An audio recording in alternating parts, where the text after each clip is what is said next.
রয়েছে ভয়ঙ্কর 5টি ক্ষতি, 5টি ভয়ঙ্কর আযাব। 1 নম্বর ক্ষতি হলো, 1 নম্বর শাস্তি হলো কোরআনুল কারীমের 2 নম্বর সূরা সূরাতুল বাকারার 10 নম্বর আয়াতে আল্লাহ রাব্বুল আলামিন বলেন, ফি কুলুবিহিম মারাদুন ফাযাদাহুমুল্লাহু মারাদা ওয়া লাহুম আযাবুন আলীমুম বিমা কানু ইয়াকযিবুন।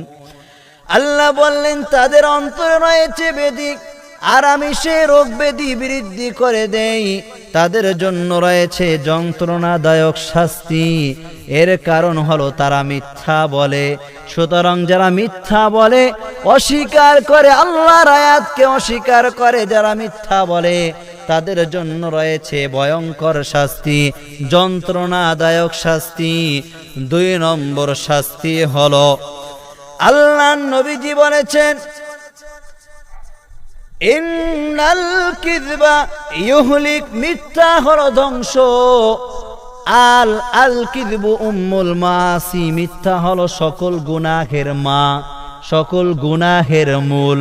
সুতরাং যারা মিথ্যা কথা বলে, মিথ্যার উপর অটল থাকে, রাসূলুল্লাহর হাদিস প্রমাণ করে তারা ধ্বংস হয়ে যায়, তারা কোনোদিন সফলতা অর্জন করতে পারে না। কোটি কোটি টাকার মালিক, বহুত সম্পদের মালিক, কিন্তু অন্তরে শান্তি নাই, কারণ মিথ্যা বলে, মিথ্যার আশ্রয় নিয়ে সম্পদ উপার্জন করেছে, যার কারণে তাদের মধ্যে কোনো শান্তি নাই। 3 নম্বর, যারা মিথ্যা কথা বলে, আল্লাহর নবীর হাদিস প্রমাণ বহন করে। বুখারীর বর্ণনা, হাদিসের বর্ণনাকারী আবু হুরায়রা রাদিয়াল্লাহু আনহু তিনি বলেন, আয়াতুল মুনাফিকি সালাসুন, মুনাফিকের লক্ষণ হলো 3টি। 1 নম্বর, ইদা হাদ্দাসা কাযাবা, যখনই ইদা হাদ্দাসা কাযাবা, যখনই কথা বলে মিথ্যা বলে। অর্থাৎ কথা বলে মিথ্যা বলা, এটা হলো মুনাফিকের লক্ষণ। ওয়াইদা ওয়াদা আখলাফা, ওয়াদা কইরা খেলাফ করে, এটা মুনাফিকের লক্ষণ। ওয়াইদা তুমিনা খানা, আমানত রাখার পরে আমানতের খেয়ানত করে, এটা হলো মুনাফিকের লক্ষণ।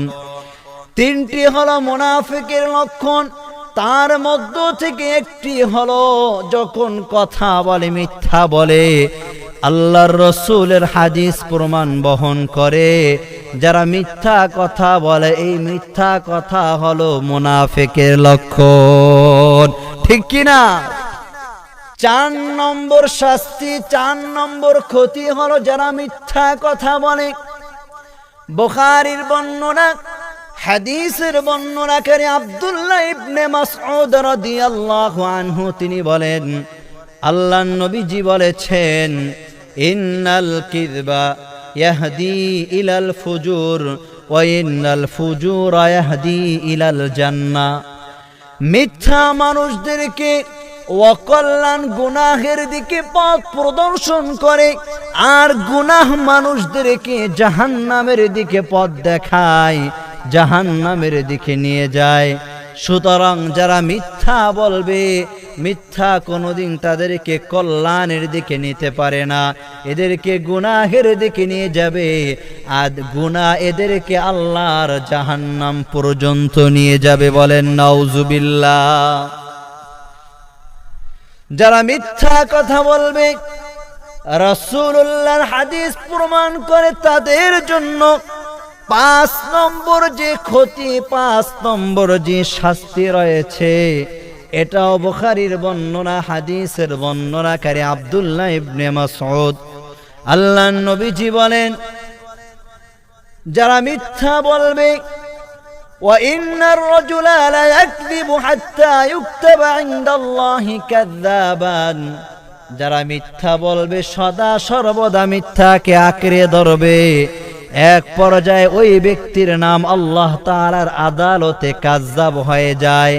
কাযযাব গোলাম হিসাবে আল্লাহ তাআলা চিনে, ওই ব্যক্তি কোনোদিন সফলতা অর্জন করতে পারে না।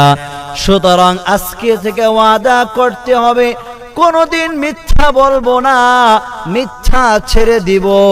পরাজয় জানার পরেও মিথ্যা বলবো না, মিথ্যাকে আমরা ছেড়ে দিব, পরাজয় মেনে নিব। এর পরেও আমরা মিথ্যার